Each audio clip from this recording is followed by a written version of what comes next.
السلام عليكم ورحمة الله. مرحبا بكم حبيباتي. اليوم جبت لكم هذا الفيديو خفيف نظيف للناس اللي سألوني عن كيفية انه كيفاش نرجعوا الريحة نتاع السخاب تاعنا، لانه ياسر راهم عندهم سخاب ويحوسوا على كيفاش يرجعوا له الريحة. اول حاجة راح تجيبي علبة زجاجية، حاولي انك تبخريها مليح مليح، يعني ديري فيها في وسطها البخور، بخري وديريها وغلقيها. من بعدين تجيبي الحبيبات نتاع السخاب تاعك، من الافضل تنحيه من الخيوط تاعو، ومن بعدين تحطيهم في هاد العلبة. وش راح ديري؟ جيبي شوية ماء ورد، رشيه على وش اسمه، على هذا الحبيبات تاعك، ومن بعدين شوية برك قسم ما يندو ويدخلوا، وعاودي زيدي تاني حاولي انك تبخريهم مليح بالبخور، يعني خليهم هكذاك وديري في العلبة، ديري هكا صبعيك وحاولي خلي البخار يدخل في هذوك الحبيبات. ومن بعدين واش رايحه ديري؟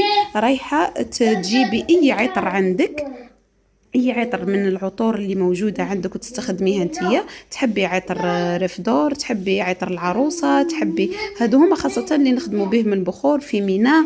المهم شدي رشي به هذو كامل الحبيبات نتاع السخاب تاعك حتى تحسيهم لاباس تبلوا. بعدين عاودي خليهم في هذه العلبه زجاجيه وغلقي عليهم حتى ينشفوا، ولا خليها هكا شوي مفتوحه برك، وخليهم باش يدخل شويه الهواء وينشفوا لك بسرعه. اذا ما كنتيش مستعجله خليهم هكا مده ينشفوا، المهم تبليهمش ياسر باش ما يتفككوش، يعني نص نص. ومن بعدين عاودي كي تحسيهم باللي نشفوا وجفوا، عاودي خرجيهم الهواء، هكا يضربهم الهواء شوي بعد ما يشربهم من هذاك الزيت، خرجي من الهواء شويه. ومن بعدين عاودي رجعيهم كما كانوا وركبيهم، ان شاء الله راح تبقى فيهم الرائحه ديما. ان شاء الله تكونوا فهمتوني. هذه بالنسبه للفيديو اليوم، دمتم في رعايه الله. سلام.